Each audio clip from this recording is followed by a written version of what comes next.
Education meeting to order. It's August 26th, 2020. Let's all say the Pledge of Allegiance.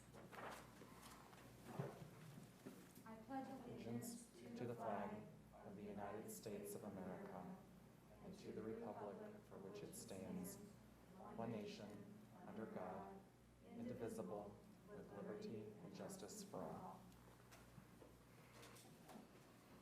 Roll call. Mr. Dosen? Yes. Mrs. Kramer? Yes. Mr. Peterson? Mrs. Wigman? Yes. Mrs. Mack? Yes. Item 2, executive session. Do you want to just mention that Fred's on his way, so. Mr. Peterson, thank you. Yep.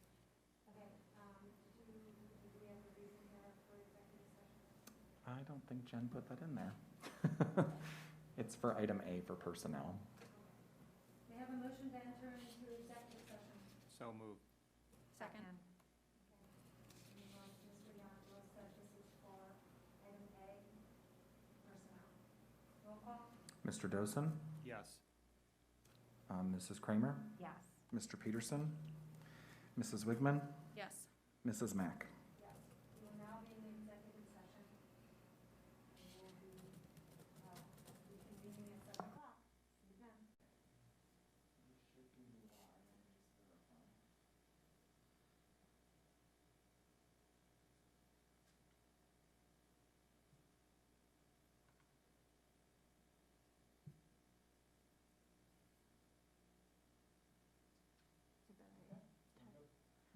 All right, so I'd like to thank everybody for waiting.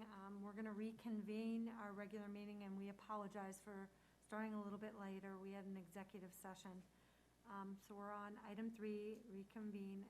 Item 4, president's announcements. We have, A, I don't have any extra announcements on my own. B, we have Stuff the Bus that Mr. Peterson is. Yeah, I'm A proxy? substituting for Denise Golick. On behalf of the Kiwanis Club of Brecksville, I would like to thank you for your assistance in making our upcoming Stuff the Bus school supply collection drive. Can you turn your microphone on, please?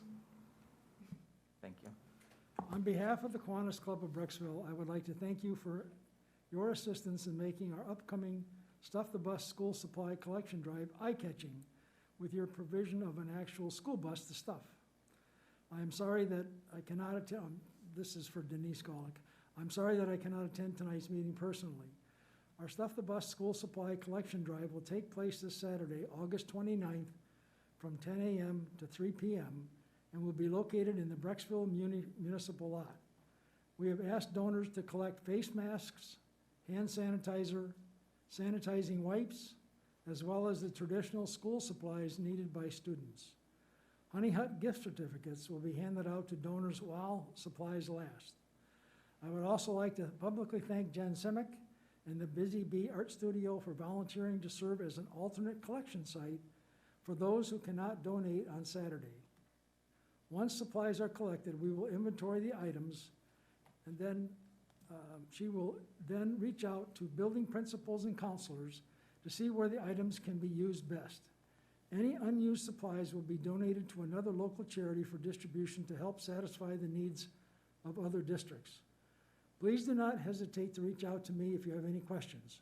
And that's from Denise Golick, but you're welcome to reach out to me as well. I'm also in the Kiwanis. Okay, thank you very much. Item C, we have our construction update. Please come up to the podium, thank you. And introduce yourself. Can you guys hear me all right? Yes. Good to see everybody again. For everyone who's streaming in, my name is Eric Rader. I'm the project manager with Shook Construction, the school districts and cities construction manager at risk for the elementary school and field house project. Here to give a quick update. I provided a couple page summary, as you can see up there, so I'll hit some of the highlights there. We are going through a lot of site development right now, so got our sanitary and storm sewers going in. If anybody's had a chance to drive by the site or uses Glenwood as their cut through to work, you'll notice a lot of construction activity going on. We have a sanitary tie-in down at Glenwood, and we're working our way back into the site right now. We've got a lot of utilities going in on site, got our sanitary and storm within the building area, and those guys are following a lot of our foundations. So we've got foundations for the field house area, foundations in for your student dining cafeteria, and then now we're working into the classroom wings. Right behind that, we've got a lot of masonry progress, so things are starting to go vertical. And right behind that, we'll have structural steel arriving. So we're anticipating sometime in late September for structural steel, and then right behind that, we'll have the pre-engineered metal building. Working down to schedule for all intents and purposes. We're on time. Things are tracking well. Mother Nature's been on our side, so we appreciate that. Got some pictures to go along with some of the work progress. And then a quick update on financials. No change in guaranteed maximum price. No change orders to date. And based on billings, we're about 8% complete, which that usually trails construction progress. And then especially early on, you'll see billings start picking up as a lot of the major equipment arrives on site. So look for that a little bit later in the year. In terms of highlights, I had mentioned structural steel delivery. We're looking to do a beam signing with the board and council. So once steel starts to arrive, we'll try to get something set up for that. And last but not least, want to give a kudos to Ryan and his group. They've been fantastic to work with, very quick to respond, and working well with us and our team. So thanks, Ryan. And the TD8 folks. And then moving in, do a quick update on the fire alarm project, the vestibule project at the middle school. Things are tracking well. We've got a lot of the demo work is done. We're into the finishes now, so drywall, painting's going on. And then it's gonna be some of the longer lead time items that we'll get things cleaned up, and as they arrive, a lot of our storefront systems, our glass systems, our lights, we've got temporary lights in there, but once the permanent come, we'll hang the permanent fixtures, and all that will be done in off hours. Does anybody have any questions? I did have a question, but just a quick note for those who are live streaming. Our agenda is in board docs, which you can get to the meeting off of our district website. And in this construction update agenda item, there is an attachment, which is what Eric was referring to. So it gives the rundown of what he kind of covered, along with some pictures. So we're only displaying the whole video of the room, not what's up on the screen there. So for people who want to dive into some of the details and see some of the pictures, go ahead and go to board docs and pull up our meeting agenda. The question I had is, I think I saw in the update that we've started to work on the road to Valley Parkway. Is that correct or not yet? We have worked into that direction. Cleveland Water has their tower that's still in place, and that's right where the road to Valley Parkway is. Right, that was going to be my next question, is what's the status of that tower? The latest they've given us is they're working through, because they go through the same thing that we do on our end. So they've got to go through, they develop their bid documents that tells how the schedule for it, the scope of the work, how it's going to be demoed, some of the restrictions. So they're in the process of reviewing that, their legal team is, then they've got to send it out to bid, they'll have their bid period. So honestly, I don't think we're looking towards the end of the year before we start to see that tower come down. Okay. So we've adjusted our schedule accordingly, whether we like it or not. Okay. And that, just for everybody, I don't know if everybody recalls, there was a tower that was left on the site. Was it from Cleveland Water? Was that the tower, did you say? Yeah, yep. Okay. So, and it's in the way of putting the access road onto Valley Parkway, so they can't push through until the tower comes down, and there's a lot of paperwork that has to go with bringing the tower down, so. Yeah, a lot of that's just out of the construction teams, the design team, and on co-owner's hands, so we're kind of up to Cleveland Water on that. Okay. So I'd like to circle back with the vestibule at our middle school you're talking about. That Yeah. was an effort for us to improve our security and safety, is that correct? And Absolutely, yep. so our students will be coming back soon. What are we going to use as our temporary entrance? Are we able to enter and exit from that and still, keep kids safe?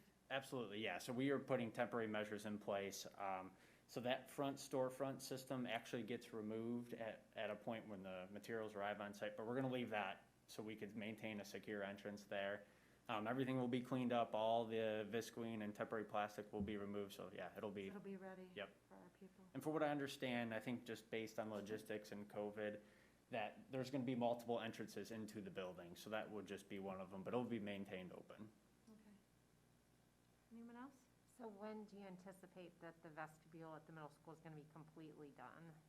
That's difficult to say right now, because there's some pending changes in terms of, some ideas came up about upgrading some HVAC equipment. So if a lot of that starts to occur, that'll extend the schedule a little bit. If that weren't the case, it would probably be October timeframe, just based on light fixtures or long lead time. HVAC equipment is a long lead time item. Okay. Okay. Thank you. Thanks, everybody. I'm here for moral support or You're here for, okay, I didn't know if you had anything to add. Well, thank you, gentlemen, for coming in. It's important to our community to learn what's going on, so thank you very much for your time. And you don't have to stay, so thank you. Thank you. Everybody have a great night. Yep, Thank you. Yeah, Good to see everybody. yeah, You good to too. see you. So we have item D, Mr. Peterson. It's like the Fred Peterson show today, but Fred's going to talk about vouchers. I became aware of the Coalition for Equity and Adequacy of School Funding, which is an organization that was developed around the litigation that will be, hopefully be filed in the next month or so to test or to determine the constitutionality of vouchers in the state of Ohio. There's a number of school districts that have already joined the coalition, and they're looking to increase the number of school districts throughout the state. They are filing this case and challenging the school voucher laws based on a number of different things. One of which is the Ohio Constitution limits the application of tax revenue to the purpose for which the tax was levied. And currently, our voucher laws will take foundation payments from the state to the school district from which the child is asking for a voucher. And if those funds aren't enough, then they will take the property tax away from the district. So that's, they're going to challenge the legality of being able to do that. Secondly, there's 2 or 3 other items, including voucher deductions result in the loss of funds by the schools most in need of those funds, and is that result consistent with the mandate for a thorough and efficient system of public schools? There's a lot of other issues, but basically those are the 2 key points. They expect to file that suit this month, or following September, not this month, but in September. They also have a joinder where you can, school district can opt in to the coalition, and the opt-in fee is $2 times the most recent report card enrollment. The coalition is based in Columbus. They intend to file the suit in a common pleas court again in September. So roughly, what would that cost Brooksville, Broadview Heights? Well, we have 3,700 roughly students times 2, $7,400. $7,400. So I just want to say, and then we'll take comments or questions. You know, the thing is the vouchers don't greatly impact Brooksville, Broadview Heights as an institution. However, as a board member, I see my role as a public school advocate and as a collective advocate for people in the state of Ohio. I think it's important for us to collectively join together when we see things that aren't correct. And so I can tell you, I personally see this as something important to join for the very reason that, you know, that's what I'm here for, is to advocate. Well, in addition to that, as you know, there's been a postponement, but come the first quarter next year, the change, which quintupled the amount of schools eligible for students to receive That's right. vouchers, including our own, one of our own elementary schools, Right. goes into effect unless, again, it's permanently stopped. So unless, and it's my opinion, unless we do take the voucher system to court and prove its unconstitutionality. It will hit us at home. Yes, it will hit us at home.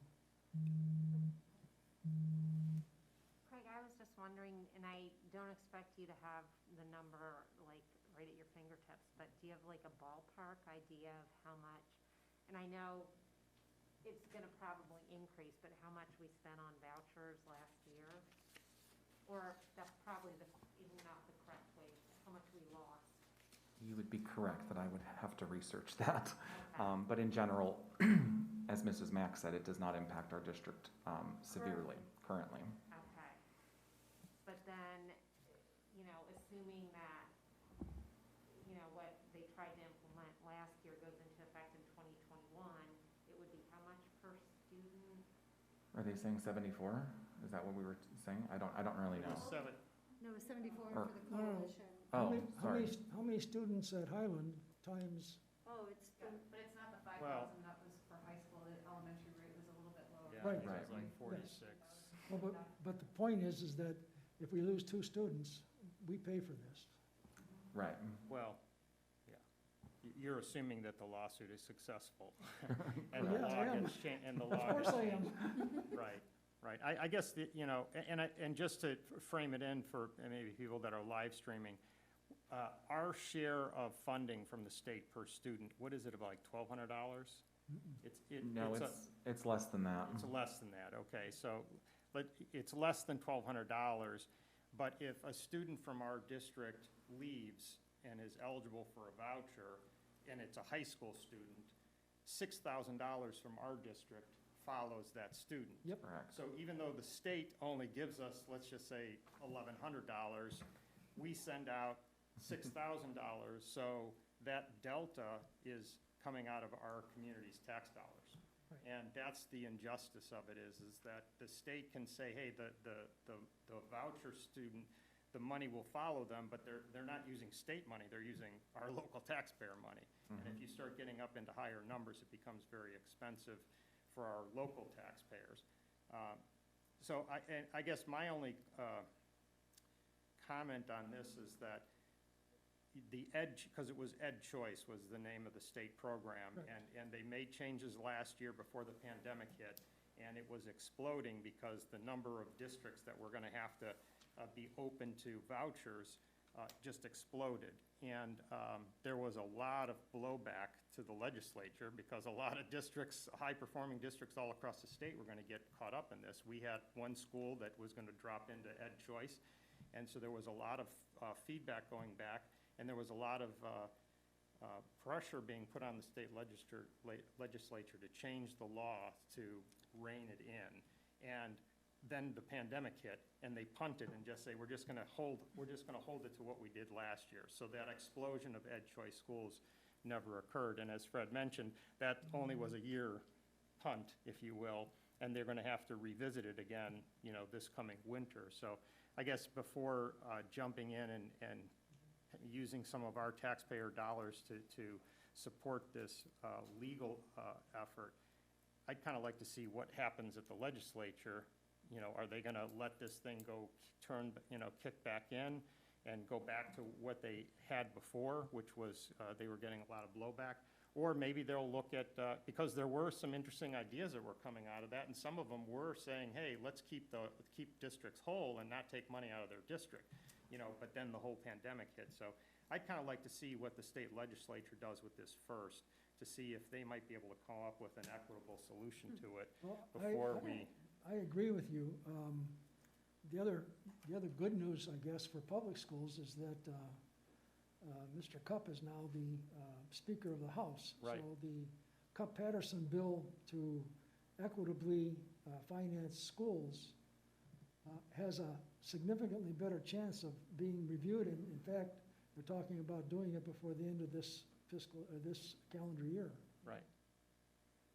So I think it makes sense to wait. But I just want you to know it's right here, and all we have to do is do all the whereases and send them a check. All right, well, Thank you. we'll expect you to keep us apprised if we don't see it ourselves. Hopefully, I certainly will. it makes front page news, but unfortunately, there seems to be other things right now, so, but hopefully. Okay, thank you very much for bringing that out. We have item E, debate. So this was a conversation that I had with Mr. Peterson that I'd like to introduce to the board. You know, in some other districts I've worked in, I've seen where various groups have come into the board and done presentations to show what's going on in the district, not just awards, but various grade levels to show the board, you know, what's going on. And so the idea was Mr. Peterson, and you can jump right in, was approached by somebody in the community, a younger somebody, I think, right? Yeah, I was approached by a rising high school senior who was concerned that they would lose their fall sports. And he not only sent an email to us, he also attached a very well-documented letter. And I'm happy to say that I had the opportunity to work with one of the students in the speech and debate club last year. And it right away dawned on me, this young man ought to be in the speech and debate club. And then that gave rise to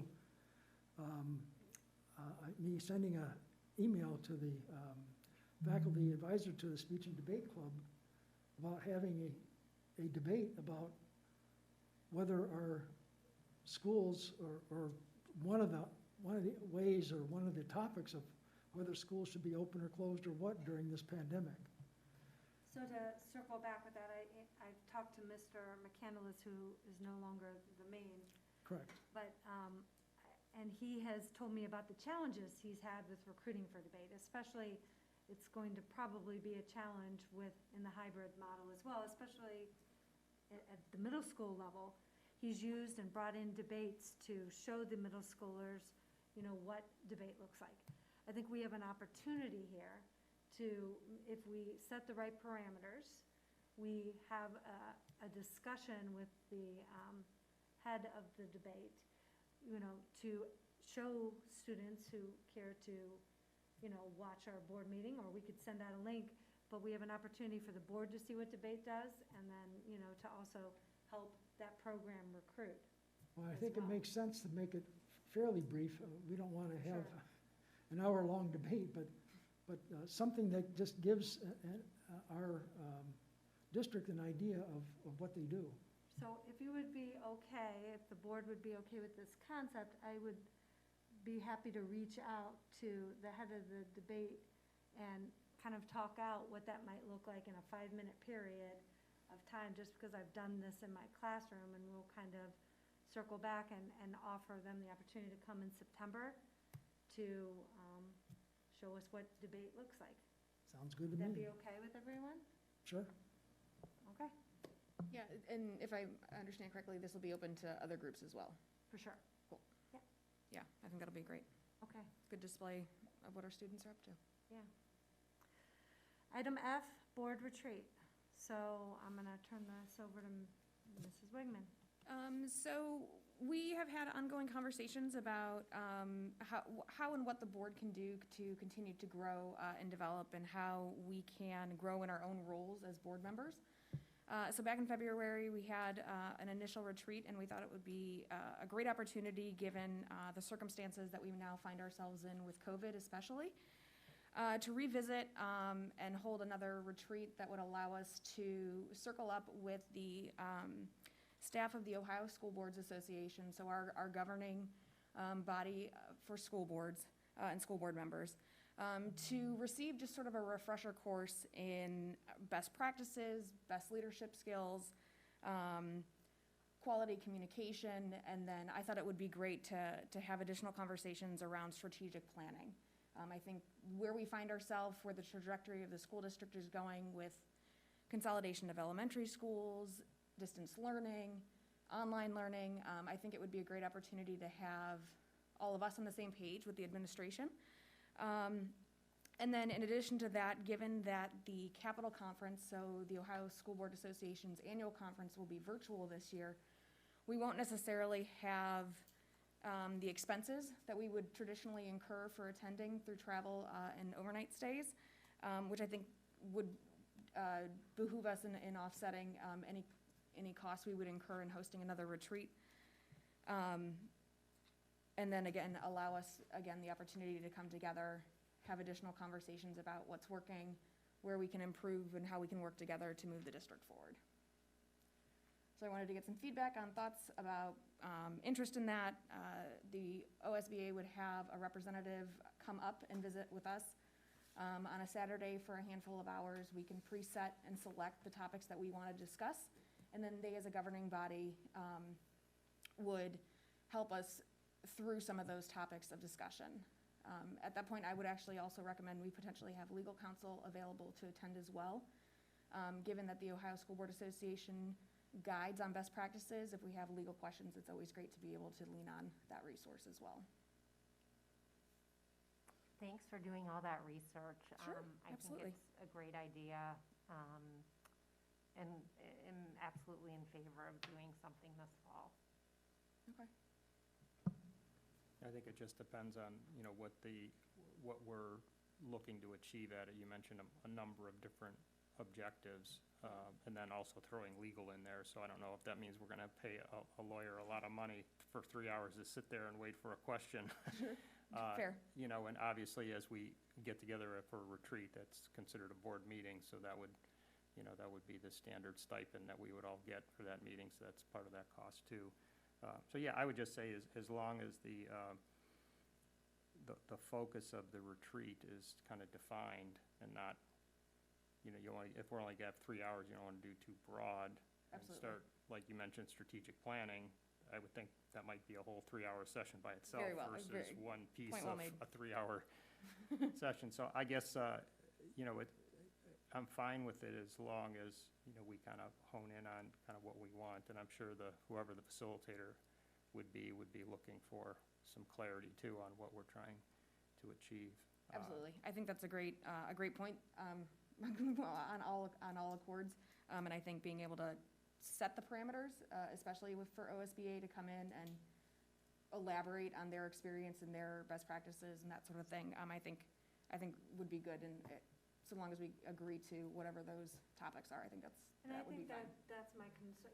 Some of us have been on the board for 10 years, so we don't need, and this isn't disrespectful, we don't need the same education as somebody who hasn't been on the board. So if we can work on the objectives collectively, Sure. I feel like, because I've done this a lot, at least 4 other retreats I can think of, I would like to see us drive the ship on what we want that to look like. I'd like to include the superintendent and treasurer. I didn't see them on like the preliminary discussion, but maybe they did. But I'd like us to come up and tell them what we need.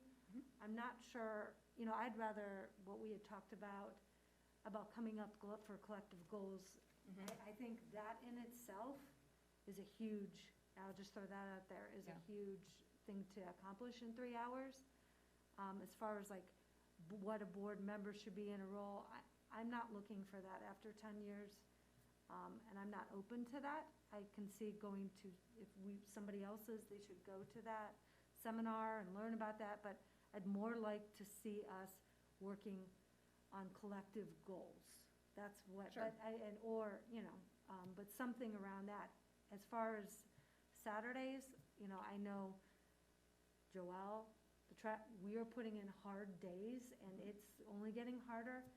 I will be respectful of everybody's time, but giving up a Saturday is a lot, especially where some of us are. I don't see us having a retreat without everybody coming, that's a waste of taxpayer dollars. I think it needs to be something where everybody can attend, and I think, we've had this tendency to leave people out if they can't come. I want to make sure that we collectively come up with a date where 5 people who are elected are able to cut, and 2 individuals who are very important, in fact, key to this district, can absolutely come. So that'll be the challenge to do that as well. But, I'd be for it if we can collectively all agree on a time and with some objectives to make this board a better functioning entity with our treasurer and our superintendent, then I would have buy-in more so than personal board development and what my role is. Sure, yeah, this really wasn't a how to be a board member 101. I think it really was a goal to dive deeper into the functionality of our role and how we can all grow in that capacity. And I think, if you wouldn't mind, I'll be happy to work in tandem with you, but I would like to be a part of being the board president to talk to OSBA and make sure it's completely, once we get all on the same page, clear on what we want this to look like. So. Well, I'm looking at Brittany's email from August 24th, which I think was Monday, where she has the topics from somebody at OSBA and her weeknight availability. So I would suggest that, after this meeting, we all take a look at that. And that's where some of my comments are coming from, the topics I'm not so interested in spending taxpayer dollars on. Okay. As much as development. Well, I think some of that is a conversation with the OSBA representative, because that's just a laundry list of topics, but I don't That they know. traditionally cover. I'm sure they can customize if we have a particular focus, and we could work with them. And I would also say Saturdays can get hard. I don't, if there's availability during the week, I think we all need to kind of talk about it and figure out what makes sense, right? Because it's an imposition on all of us to take 3 hours and do a retreat. So I think maybe we don't need to do that here, but maybe offline, figure out what is the best day, time, kind of, that Sure. works for everybody. And the representative from OSBA did provide weekday dates. Yeah. So I'll synthesize all of that into an email for you all. Thanks so much, Thank Brittany. you. Fred, do you have any, I'm Yeah, sorry, for you, Fred. do you have anything to say? No, I'm good. Okay. All right, so moving along. Item 5, board member committee reports. We have financial liaison audit committee, Nothing. permanent improvement committee. Our meeting was supposed to be on August 12th. It got canceled at the last minute. It's going to be set for next month, but I did get a quick update from Chris Code the other day. He's on vacation this week, but the punch list for the bleacher happened last week, so that's pretty much done. And the middle school and high school lighting projects in the auditoriums are pretty much done, which is great. Yeah, which is great news. So I talked to him right before, I think a day or two before they were completed. And we have the high school flooring issue later on the agenda, I believe, right? Yeah. So, okay. Anyway, we'll have more updates after our meeting next month. Okay, so we have board policy committee. I know we have not met. Oh, but you will be. Oh, we will. All right, to be continued. Thank you so much. Sustainability committee, we have not picked that baton back up yet and moved forward. It makes it quite challenging in COVID times to use sustainable procedures. So we will have to still put that baton back on the ground, and we will always talk about it, but not yet. All right, so let's move ahead to item 7, let me see. Item 6, committee reports. We have Transportation Appeals Committee. No, I can say that for sure. Nothing yet. Cvcc Report. Did Mr. Gilbert provide anything? I see they're opened up and our students are attending CVCC, so that's a happy dance right there, right? I know a lot of those parents were really happy to get their kids in a lot of those hands-on classes. We have Safety and Security Meeting Report. We haven't met. Okay, School Foundations Report. So the Brecksville Private Heights City School, Schools Foundation, I apologize, recently released sort of a teaser. They distribute a handful of teacher grants every year that teachers in the district are able to apply for to submit for additional learning opportunities for our students. So we had a handful of applications that came out, and we were able to, the foundation was able to select, it was 8 or 9 applicants, and they'll be distributing over $28,000 in grant money and funding for teachers to continue to expand upon the learning opportunities for our students. So the foundation was really happy that they were able to do this, given where we are with COVID and their fundraising abilities. They were able to recommit to their ability to continue supporting this initiative. So they were very happy with that. If I'm not mistaken, they did create a video. I don't know if it's gone out to the teachers yet. It has not, so shh. Oh, so announcements about selected and awarded grant recipients is, I guess, forthcoming. Now, there was a vacancy, I believe. I don't know if it needs board approval, so I don't know if they filled that vacancy or not. I talked to somebody who was approached, so. We have not, as far as I understand, no one has been approved yet, or Well, recommended. recommended, Yes. okay. Okay, PSO report? Nothing to report this month. I will have a report next month. Any other reports? Seeing none, we're gonna move on to item 7, superintendent's announcement. We have an athletic update. Yay. Hey. So I wanted just to publicly just talk a little bit about just all of the communication that's come out about athletics for this upcoming year. There was an article that was printed in Cleveland.com about a letter that was signed by a bunch of superintendents in the Cleveland area to look at putting fall sports into the spring season. And at the time when that letter was circulating and we all talked about doing it, for us, it was a backup plan, because we were hearing, for a while that they may just, when all the colleges started canceling, that they would actually cancel fall athletics. And so some of us thought, like, this is a really good idea to at least preserve the season. Let's go ahead and sign this so that it would show that we're doing everything possible to make sure that our fall athletes were having a season.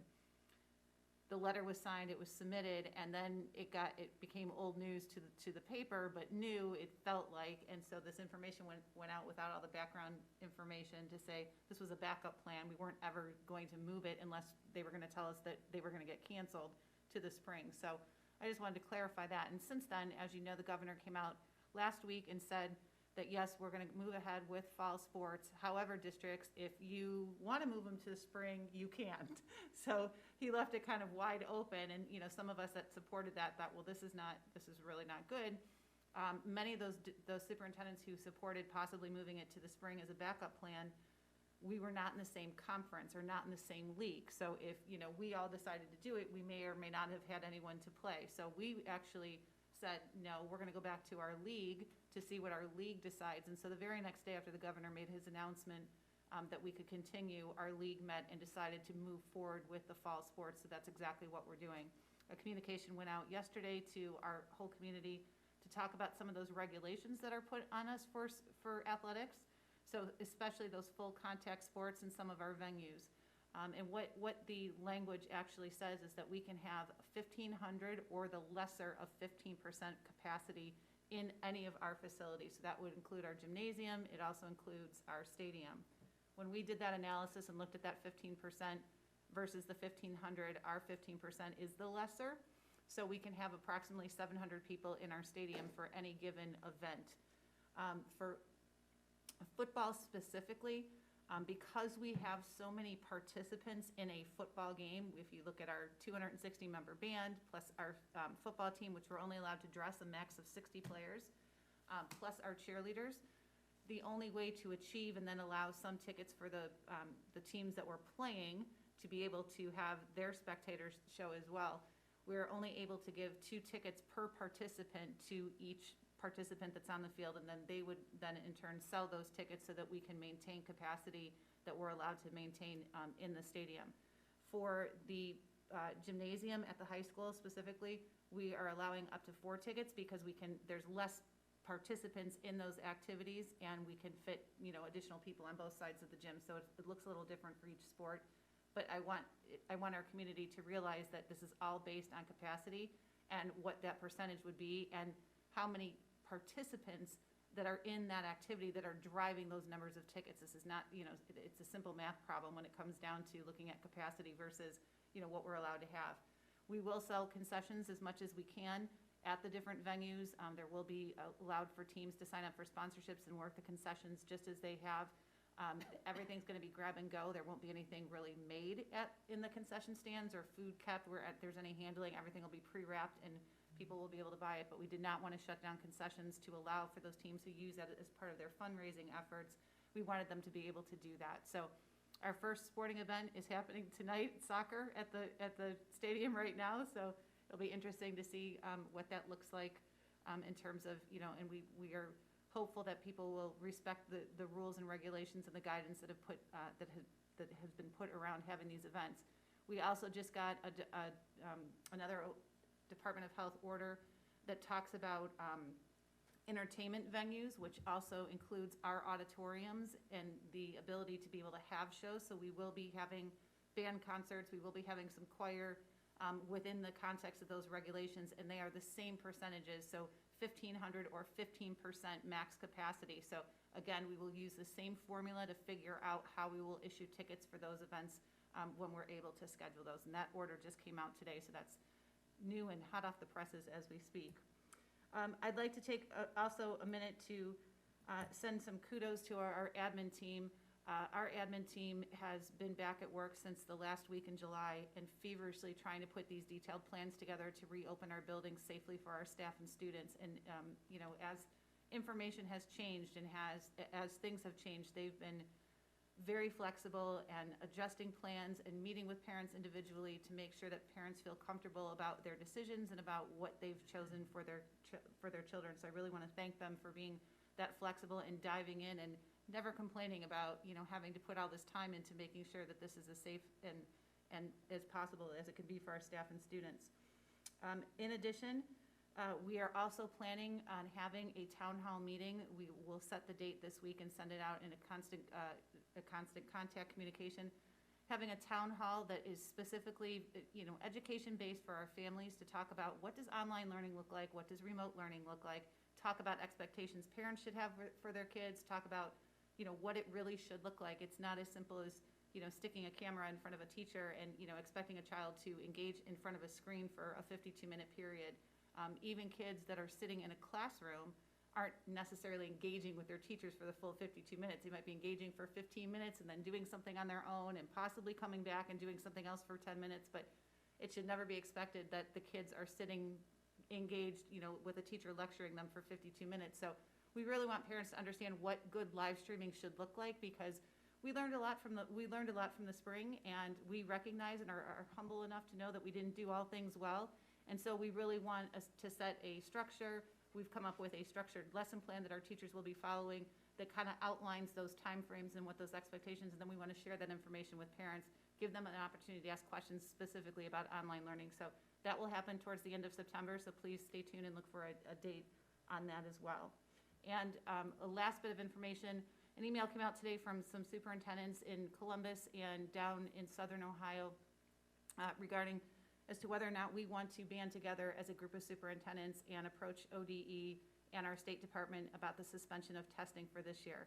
Since every school district in the state of Ohio is starting in a different way, some are in person, some are starting remote, some are starting in a hybrid model, is that a fair assessment to look at state testing data that all kids are receiving the same type of education in all capacities, and how valid would those testing data be? So we are going to be advocating that we suspend state testing as a collective group of superintendents. I just wanted the board to be aware of that and our community to know that we are working on that effort so that there isn't that high stakes testing, knowing that all of our kids are being educated differently this year in the state of Ohio.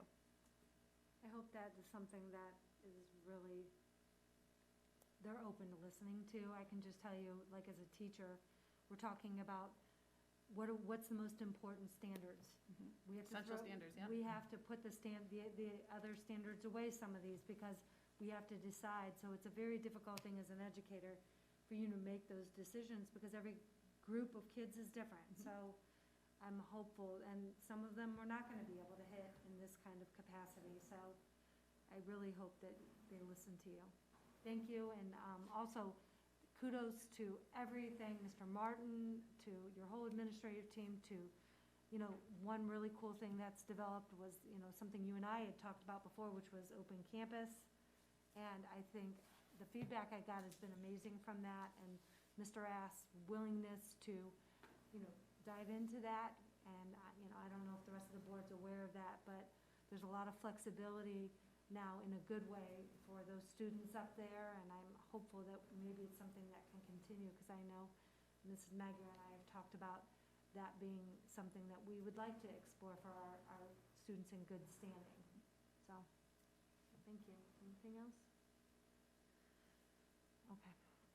Item 8, Treasurer's announcements. We have A, CARES Act and Coronavirus Relief Fund update. Here we go. So I was asked to provide an update on how we've been using our funds, and it has really not changed. So we have 2 different pots to pull from right now. One is the CARES Act, which has a little bit longer of a shelf life than the Coronavirus Relief Fund.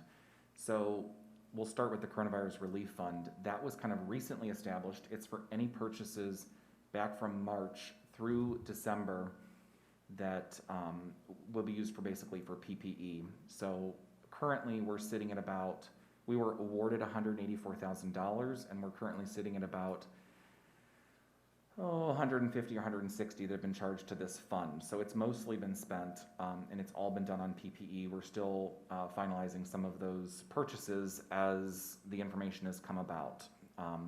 So that is what that money was to be used for.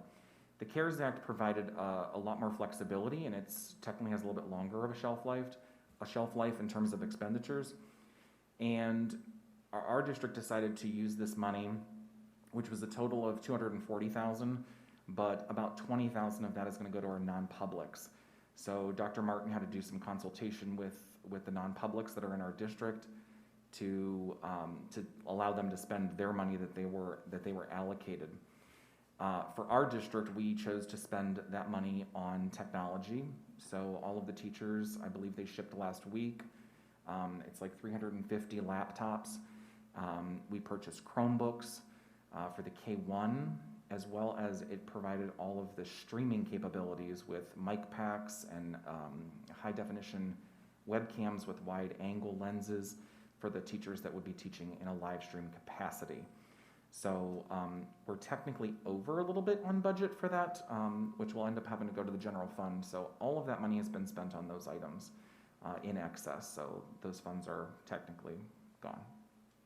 So those laptops, they are not Chromebooks. They are Correct. a higher quality piece of equipment Correct. than what the students are using. Yes, they are full functioning laptops. So they all have webcams, they can have hard drives, they can record, they can do all the things that they need to do.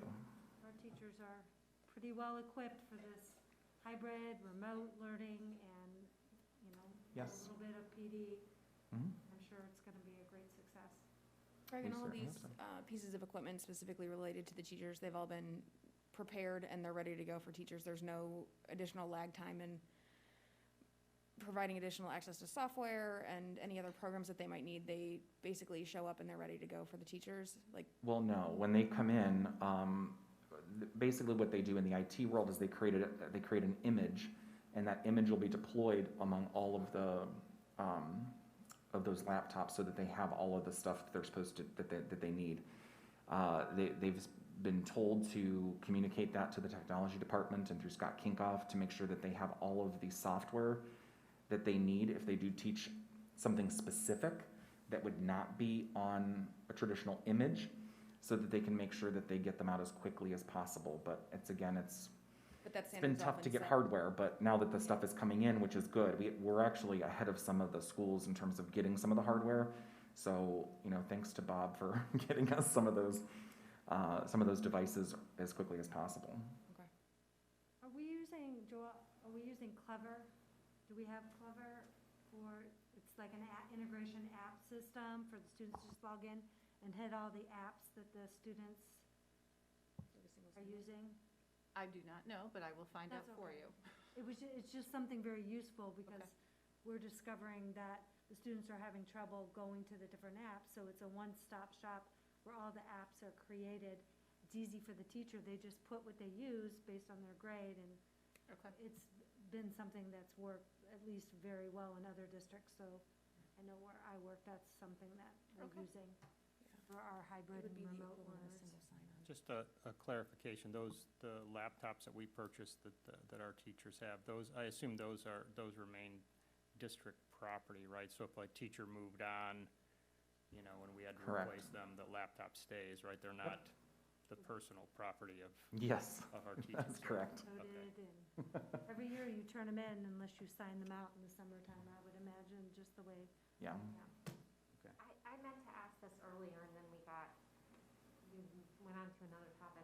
What did our final numbers come in, like the percentage of students that are going to be attending all remote? It's right around 15 to 17%. I don't know the exact percentage, but it's Okay. right around there. Yeah, I think the numbers were pretty consistent with what the first survey kind of came out with. It was very There were no close. surprises. Okay. Meaning the hybrid is about 80% are in Mhm. hybrid, and then some small number of percent decided to leave the district and do something else. Yeah, there's been a couple that, have been latecomers to that. I think at last count, and don't quote me on this, but last count, at the end of, last week, we were around about 60 kids who had withdrawn. I think we're up to 111 Are we? was the last one I saw. See? But we are getting, but I was told that there were we are still getting, that's a net number of students that have withdrawn from the district. And most of them are going to parochial schools, from what we understand, because they're going 5 days, which we kind of expected. But we are also getting some enrollments too, so that's not a net number. That's just a specific to withdrawals. But we are also seeing some influx of new registrations coming in. How many people have not turned in their intention forms, and then what are we doing with those? Are we reaching out to them? Yeah, so we cut that off because they were Right. trickling in. So at some point, because you've got to plan and start making, Right. schedules together. So we cut off. We had about 88% of our families turn in for each child. So that other 12%, the parents have, or not the parents, the principals have taken those lists, and our administrative assistants have been reaching out to those families that they had not heard from. So I think they have 100% families that they have made contact with at the middle school. I don't know the percentages of the other buildings. I just haven't asked the question. That's wonderful that we're doing that. All right, we're making things up as we go along, building that plane, there we go. Okay, anything else, any more questions? Okay, thank you very much for doing that update, that's important, thank you. You're welcome. Item 9, community communications, hearing of the public, do we have anything? We do not. Oh, okay. Item 10, other board business, Purdue Pharma bankruptcy resolution, may I have a motion? So moved. Okay. Clarification on that? Sure. So we had received, there's a lot of school districts that are basically passing this resolution now. It's kind of, to some extent, some free money with no legal cost to the district. We were approached by actually probably 2 or 3 of our own law firms that we do business with about the same thing. Ennis Britton is who approached us first, and so we've decided to kind of pursue with them. There's a possibility that if this would go to and be successful, then the district would get about $7,000 to $8,000 of basically free money through the Purdue Pharma bankruptcy piece of this, I guess. So there's no drawback to doing this? There really isn't. And like I said, a lot of other school districts are doing this same resolution now. It's been on the news back from even in my home area in Trumbull County. But also some of the local ones have done it as well. It's really a no-risk type of lawsuit. So the narrative says there's a deadline of July 30th, so did we miss the deadline, or? No, we submitted hoping that we would obviously be in agreement, because we did have a very short timeline. They said that the board could do the resolution after the fact. Oh, okay, good. So we did submit within the proper time. Roll call? Mr. Dosen? Yes. Mrs. Kramer? Yes. Mr. Peterson? Yes. Mrs. Wigman? Yes. Mrs. Mack? Yes. Item C, reset, restart plan. May I have a motion? So moved. Second. Okay, explanation. This is our plan of how we are going to reset and reopen our school. We have made a couple adjustments just to align with what the board decided back on August 8th to extend the hybrid model. So there's a footnote in that plan that says this is what we're doing right now. And so this is all of the cleaning protocols, you know, this is a district plan, so I want to make sure that everyone understands this. You're not going to go in and see specifically at the middle school, here's what arrival looks like, here's what, plans are coming from the building level. This is a district kind of overall plan that talks about cleaning, it talks about our remote plan, our online learning plan, our calendars, and it has all of those resources embedded in it. So we are asking the board just to bless this plan as we move forward in this capacity as to how we're reopening school. Right, so I think that really the main change is really just I saw there was the footnote in there about that we went with hybrid for levels 1, 2, and 3. So, you know, if people go in and look at that page that has the breakdown of level 1, level 2, level 3, level 4, you have to look at the bottom below it where it says, you know, per our board meeting, we just said for levels 1, 2, and 3, we're staying with hybrid, which is really, 10 weeks from September 8th when we start school until Thanksgiving, and then from Thanksgiving to the rest of the year per the plan, we're looking at going remote.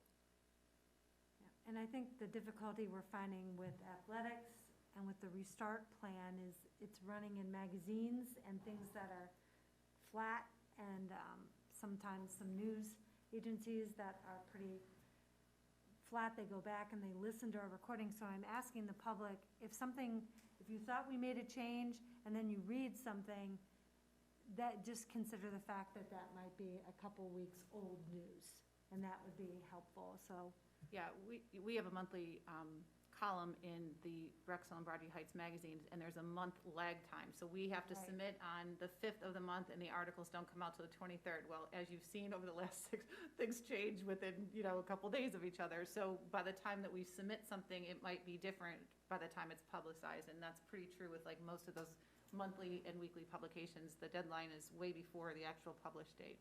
So what we would ask the public is to make sure you're on our constant contact.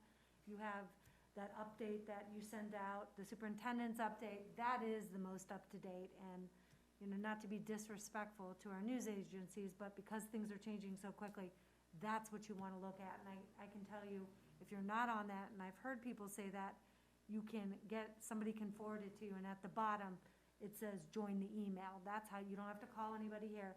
It says right at the bottom to click on that, and then you can subscribe. So please do that, it'll be very important in the coming months.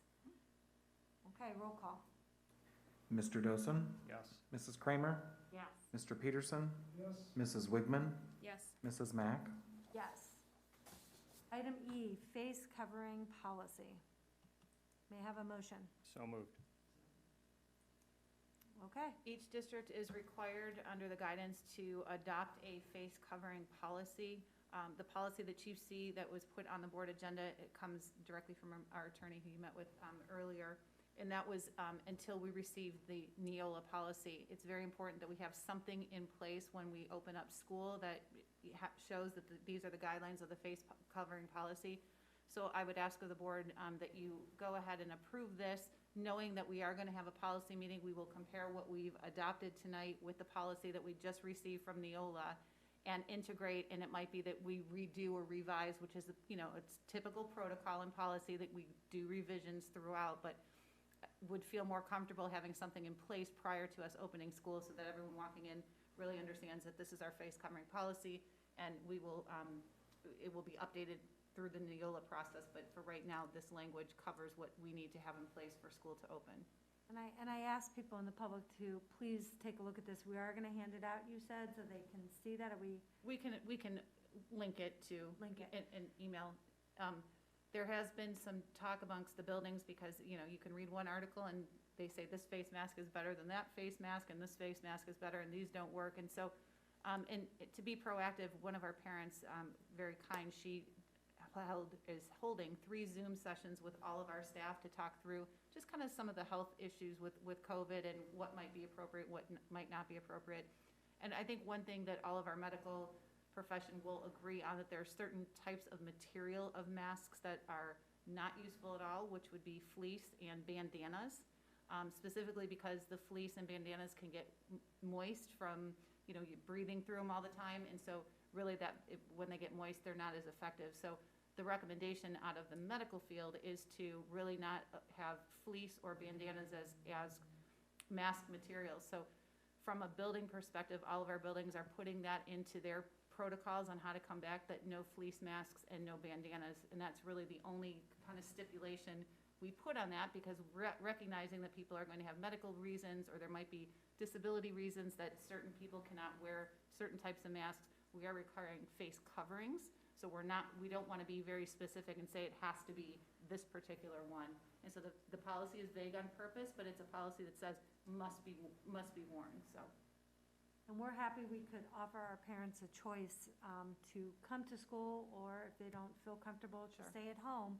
So part of that choice is wearing a face mask and following this policy to keep our staff safe. Very thankful our staff has worked with us and coming up with some protocols, and we continue to work with our staff on that. So I'm thankful and I'm hopeful that our public is respectful of the fact that we were able to give you that choice. Okay, roll call. Mr. Dosen? Yes. Mrs. Kramer? Yes. Mr. Peterson? Yes. Mrs. Wigman? Yes. Mrs. Mack? Yes. Item G, board policy adoption. May I have a motion? So moved. Second?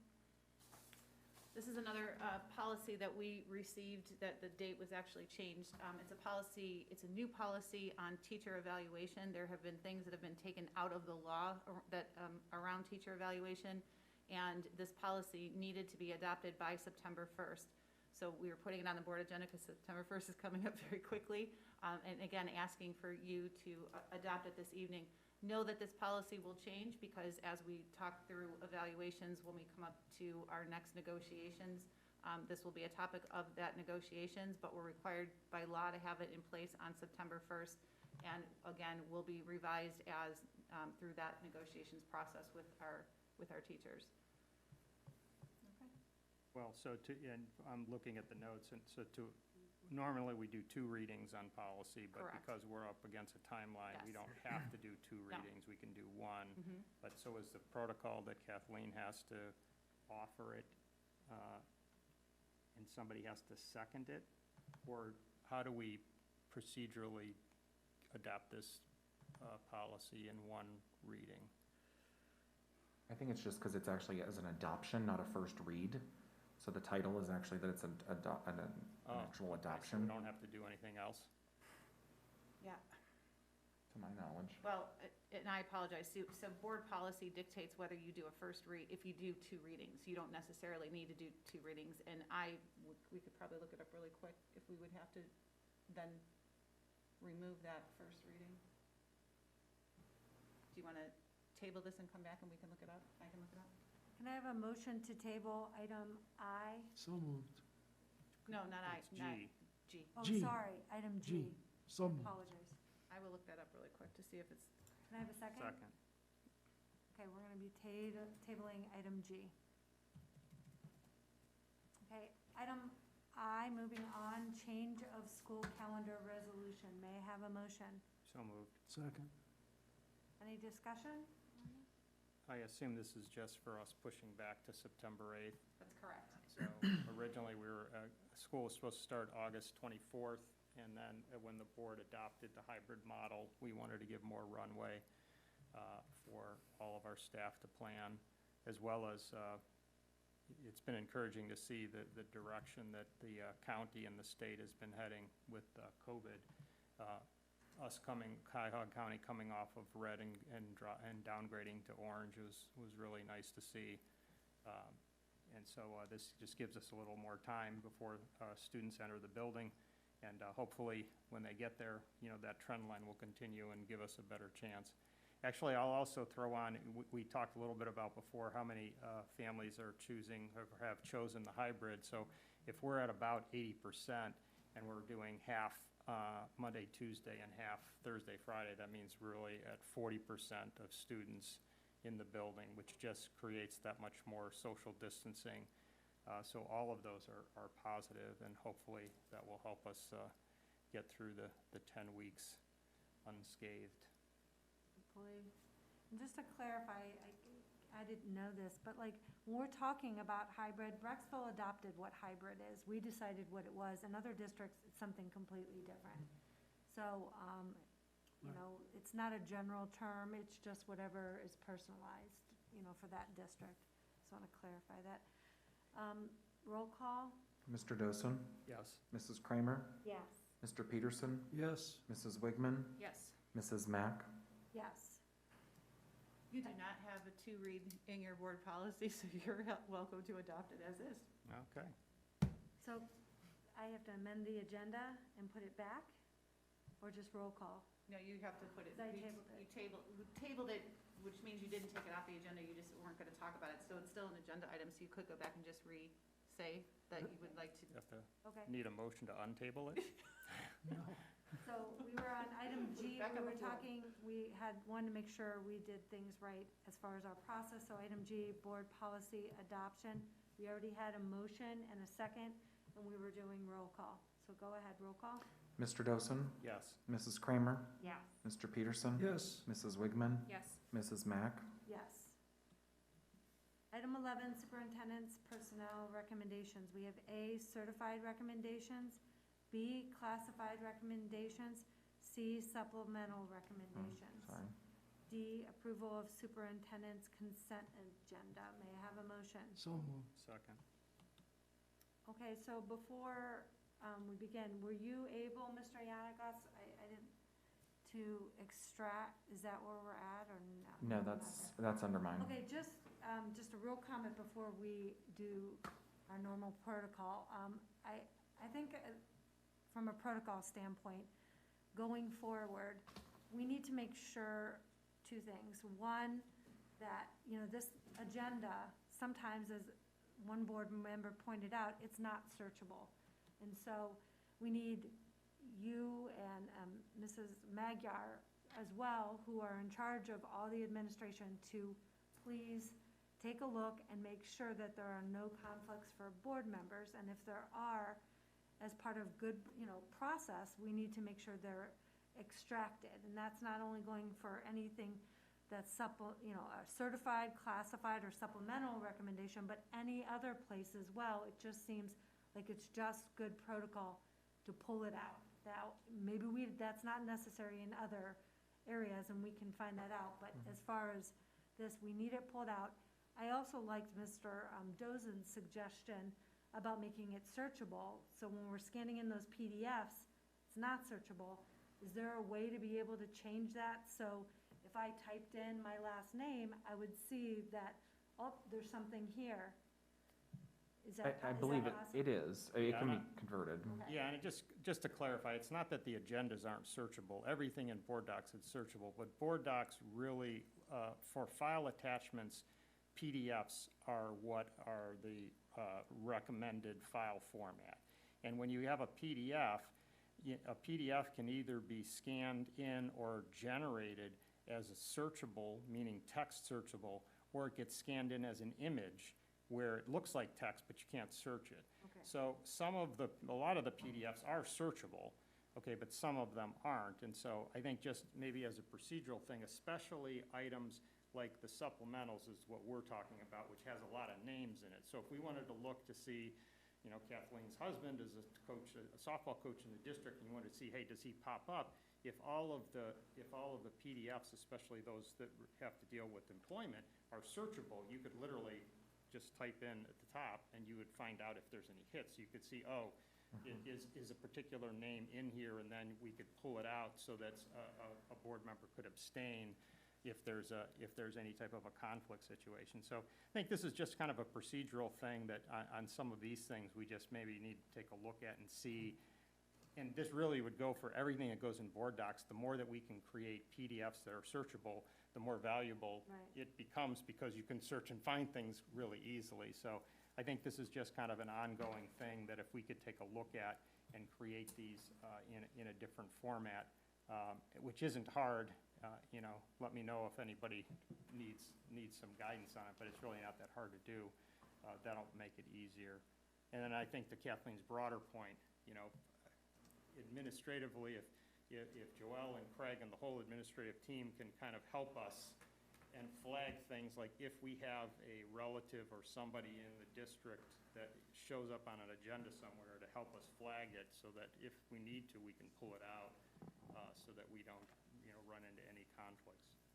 I think what would be helpful to us is to know who those people are, because, we had a great example, I think in February, I had no idea that Kathleen's brother-in-law was the lacrosse coach. I'm not gonna assume that everyone has the same last name as you is Right. related to you, so it would be really helpful if you could give us a list of, hey, these are people that, are related to me that work in the district, and we could then help you do that. We don't know all of who those people are though, so Sure. that would be helpful from you. That's our greatest suggestion. I think if we generated a list for you. Yes, then we can, Have a conflict, yeah. Okay. Mm-hmm. Yeah, I think it's a collaborative effort to try to make. Yeah, sure and these were fixed. It was a little late, but we did fix them, Thank so they you are all very much. searchable. Okay, For doing great. that. Okay, may I have a motion? You, So moved. Second? we already did. Well, we already did Yeah. that. Call. Sorry, roll call? Mr. Dosen, Yes. Mrs. Kramer, Yes. Mr. Peterson, Yes. Mrs. Wigman, Yes. Mrs. Mack. Yes.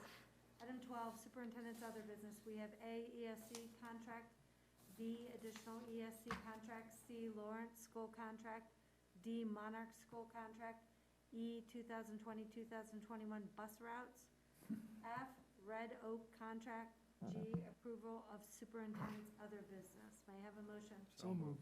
Second. Second. do you want me to go through each one? No, any questions? Hopefully everybody looked at it. I guess if you could just maybe explain in 2 sentences the Red Oak contract. Yes, we used a contract, a service with PEP Services, which provided behavior support to our staff here at K-12, pre-K to 12. We are replacing that PEP service with Red Oak. It's just a different provider of the same service.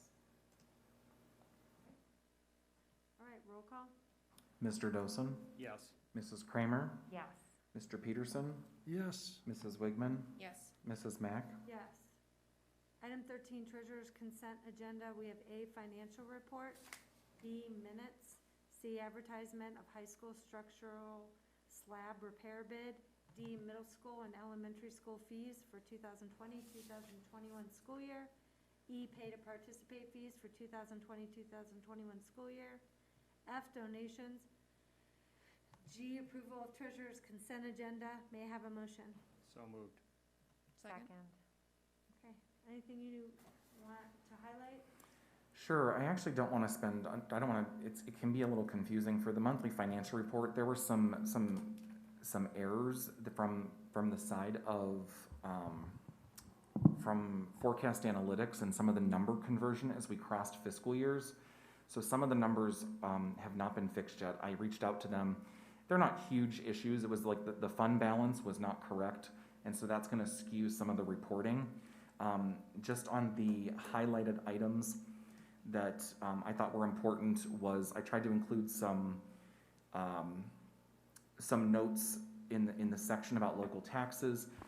If you're not aware, local taxes for Cuyahoga County were delayed by a month, so everything is kind of coming a little bit later. And it's not necessarily anything to be concerned about right now. When we get our settlement next month in September, that's when we're going to probably get our first look at if we have like a major set of delinquencies or whatnot in terms of how this has impacted the community. So I'll just keep everyone updated. In terms of the state revenue and the other revenues in general, it's pretty consistent of what we would expect right now. Same thing on the expenditure side. We're obviously showing increased expenditures. A lot of that was due to salaries and benefits in the month of July, which is because it was a 3-pay month. But other than that, actually purchase services a little bit higher, and then all other expenses were actually down. So we can kind of do a deeper dive if everyone's okay with that next month. Hopefully we can get some of the numbers from there and a little bit more accurate and where we'll end up. But nothing that has popped out in terms of any bit of concern in general of the finances of the district right now. Any What questions? is the, I was like, let me go back to,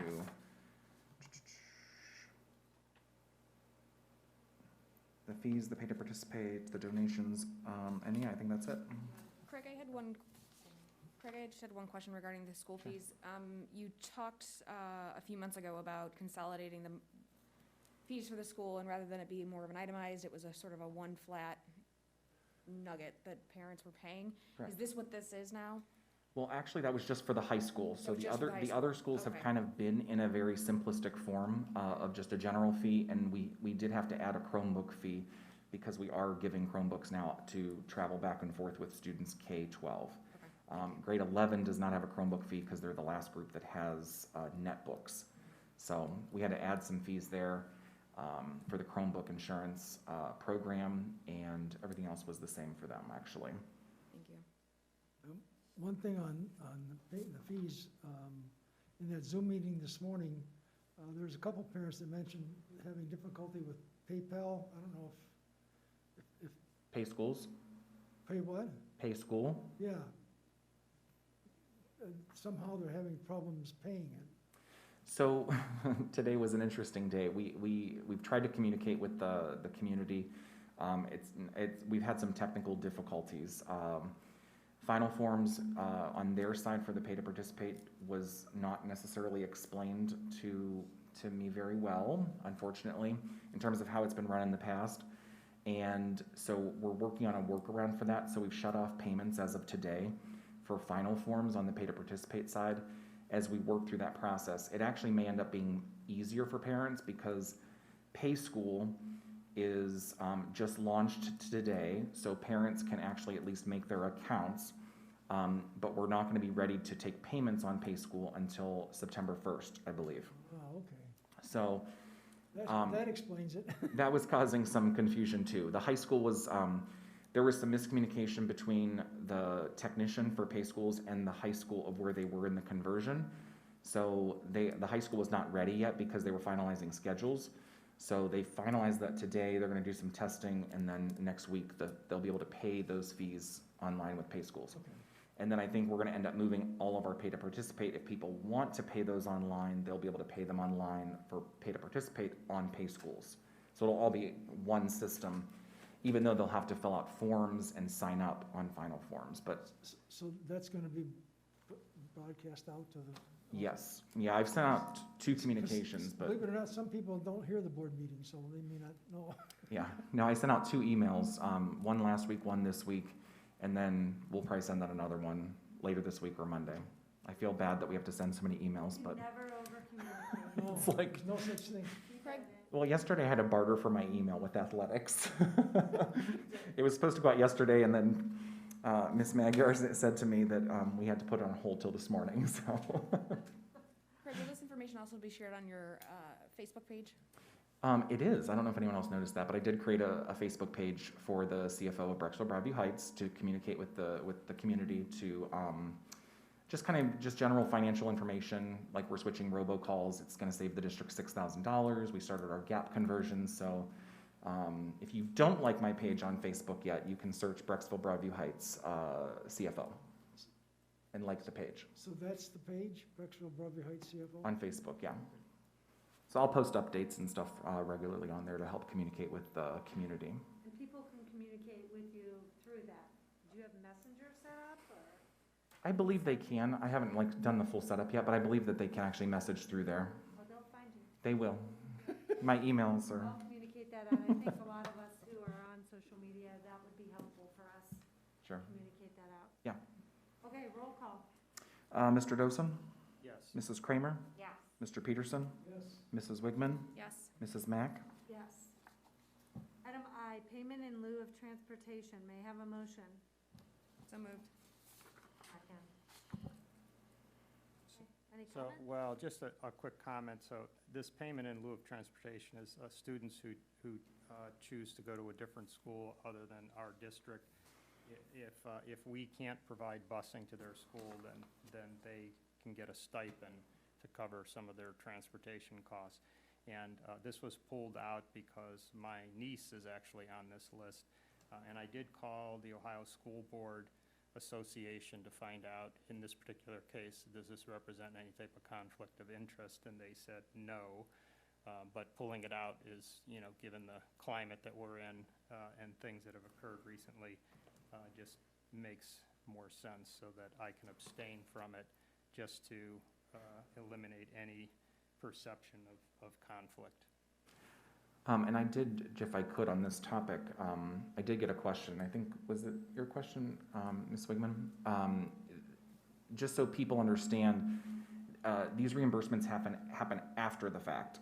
So I've even had a parent actually email me this week to ask questions about filing for this year, which is fine, but we don't issue any payments until the board accepts it, and we verify that that student attended with attendance records. So it's always done in arrears, so even if the student stops attending, we're not necessarily out any money. So just wanted to kind of make that clear in case anybody had confusion about how it works. Thank you. Roll call? Mr. Dosen? I abstain. Mrs. Kramer? Yes. Mr. Peterson? Yes. Mrs. Wigman? Yes. Mrs. Mack? Yes. Item 14, closing items. We have A, announcements, B, adjournment. May I have a motion? So moved. Second. Okay. Anything? One question I have, goes back to, one question I had, it goes back to that Zoom meeting again this morning.